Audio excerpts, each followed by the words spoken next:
The PS Vita will be 10 years old in just a couple of days as of the making of this video, released in Japan on December 17 of 2011. Such an underappreciated system and therefore full of underappreciated games. Today I'll show you 10 of those hidden gems that I think you should try. So let's begin!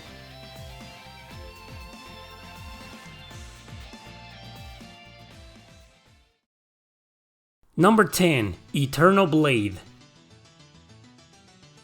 This is kind of a Metroidvania and it's available pretty much everywhere, but I play the Vita version of course. The story follows Freya on a quest for revenge against the evil lord who destroyed her hometown.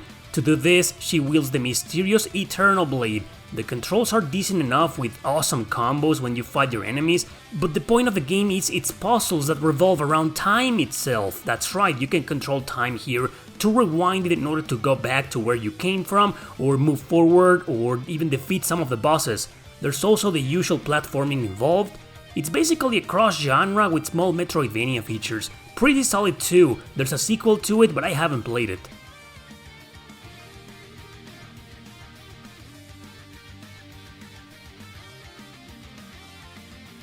Number 9. Kerolor Sigma.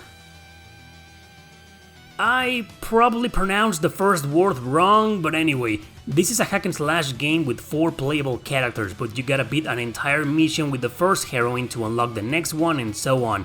Missions are quite long and you can't save in between. They're pretty simple though, you beat a bunch of enemies then move on to the next floor etc. until you beat a major boss. The girls can equip 4 different swords, each attached to an action button. You'll find these swords randomly by defeating enemies. The game has good controls, but it's all about abusing the dash button and the sword skills, cause the regular ones are kinda lame. You also level up the more you fight. Sometimes 2 girls can fight together at the same time, but you can only control one. There's dialogue in here, but fortunately not that much, keeping it silly but simple.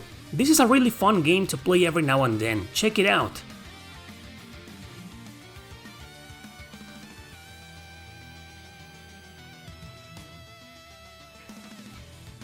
Number 8. Velocity Ultra.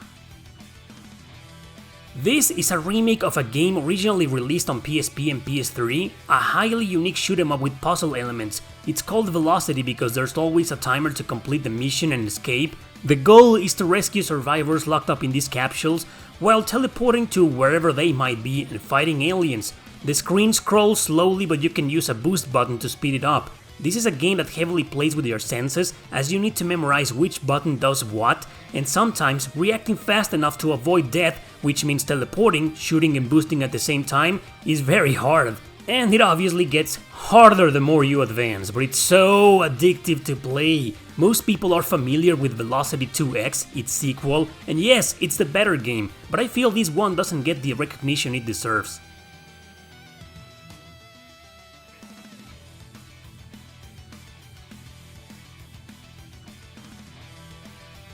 Number 7. Asterisk War Phoenix Festa. So this is another hybrid exclusive to the Vita with no physical release outside Japan.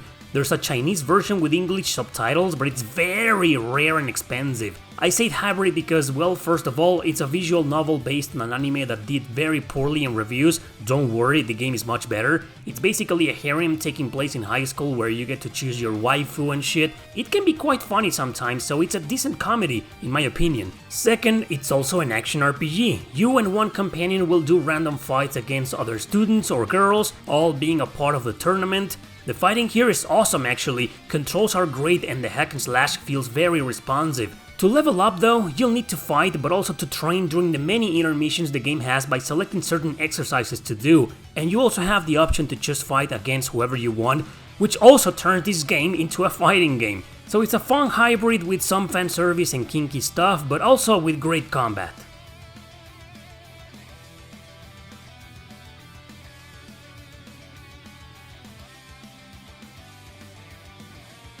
Number 6. Grand Kingdom.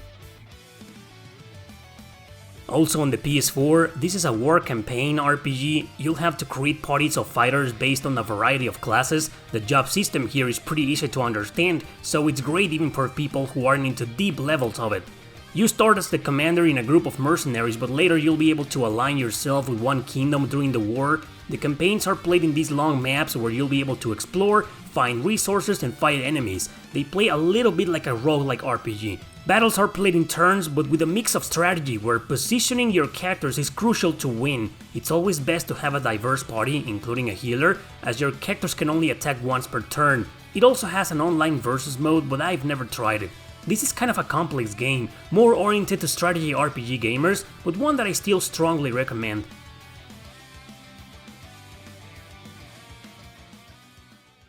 Number 5. Arcana Hearts 3 Love Max.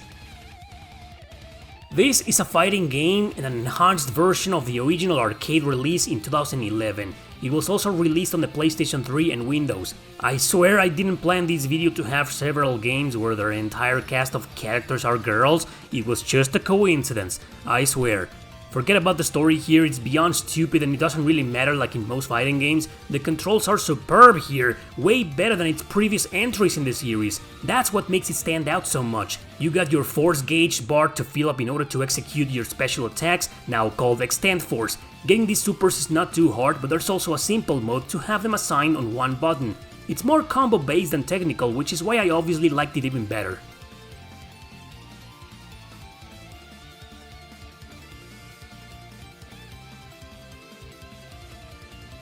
Number 4. Valkyrie Drive. This is a beat 'em up, quite raunchy and infamous for being one of the most sexualized video games ever, and I mean ever, to be released outside Japan. Just like that Sigma game, you played as different girls, all controlling differently, and you also need to beat one mission with one, eventually unlocking the others as you make progress. Each mission isn't as long as the ones in Sigma though, so it's more fluid and fast-paced. This game has excellent controls and it feels great to beat your enemies up. There's also a lot of dialogue here, and it's often tiresome to read so much silliness, but at least you get a few laughs out of it. And the story keeps you intrigued, believe it or not. There's a dressing room here where you can try different swimsuits and bikinis, and a kinky minigame that I can't show for obvious reasons. Overall, this is a great game despite its insane fan service, so if you're not into that, it might not be for you.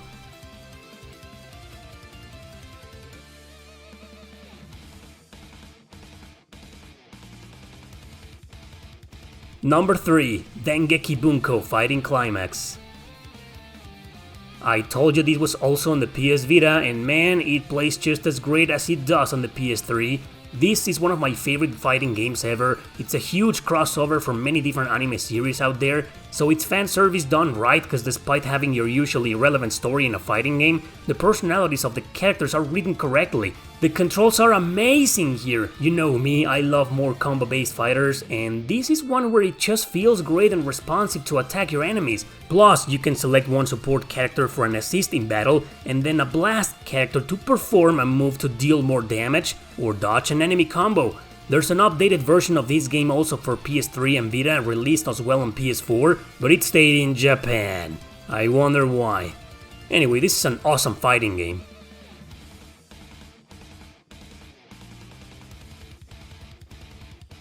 Number 2. Cosmic Star Heroine.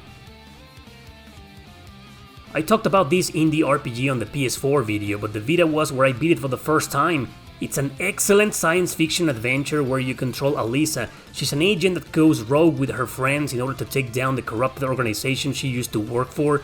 To do that, she'll travel through the galaxy to different planets with all types of different races. Incredible soundtrack here, it goes very well with every scenario, including the battle system. It's played in turns, but each character has their own really unique set of abilities. Most of these abilities can only be used once per battle, so it's important to know which ones are best suited for each enemy or boss.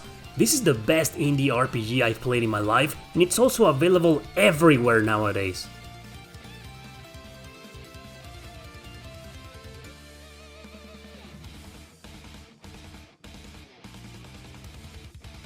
Number 1. Lost Dimension. And this is yet another RPG I covered before on the PS3 video, and yet another one that I first beat on the PS Vita. Curiously though, the only difference I could find in both versions is that this one seems to be hotter than the PS3 one. Other than that, they play exactly the same, still with your characters trapped in a tower, where your MC needs to find out who the traitor is on every floor and yeah, kill them during trial. Obviously it's a game influenced by the Danganronpa series, but developed by Lancarse. You need to fight through a couple of missions first in order to reach that point and the boss. It's a strategy RPG where each character has very unique and different abilities. Once one of them is killed, another character can acquire some of those abilities. So that's pretty much the gist of the game. I've talked about it so many times that I've lost count already. The best hidden gem in this list, definitely.